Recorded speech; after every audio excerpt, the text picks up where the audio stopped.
நமக்கு அடுத்த மாசம் நம்மளோட 10வது கல்யாண நாள் வருதுல்ல, நம்ம ஏதாவது ரெசார்ட்ல போய் செலிப்ரேட் பண்ணுவோமா? கல்யாண நாளா? ஆமாடி, எங்க அப்பா அம்மாக்கு 60ஆம் கல்யாணம் வருதுடி. அது நல்லா கிராண்டா ஒரு தடபுடலா பெரிய லெவல்ல பண்ணணும்டி. அதுக்கு அடுத்த மாசம் என் பிறந்த நாள் வருதுங்க, அதுவும் இந்த வாட்டி சண்டேல வருது. அதுக்கு ஏதாவது பிளான் பண்ணுவோமா? பசங்க எல்லாம் கூப்பிட்டு தீம் பார்க் பண்ணுவோம். பசங்க சூப்பரா என்ஜாய் பண்ணுவாங்க. வாட்டர் ஃபால்ஸ் அது இதுன்னு சொல்லி, சரியா? எங்க இல்லனா ஒரு வாட்டி ஃபேமிலி டூர் மாதிரி கோவா, கொடைக்கானல் அது மாதிரி போயிட்டு வரலாமா?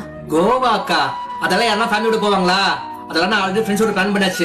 அதெல்லாம் உங்கள்கிட்ட வர முடியும். ஆமா, நான் தெரியாம தான் உனக்கு கேக்குறேன். உங்க லைஃப்ல உங்க அம்மா அப்பாக்கு, நம்ம பெத்த பசங்களுக்கு, உங்க ஃப்ரெண்ட்ஸுக்கு, இவங்க எல்லாருக்கும் கொடுக்குற டைம்ல ஒரு 1% கூட எனக்கு ஒதுங்கணும்னு உங்களுக்கு தோணல பாத்தீங்களா?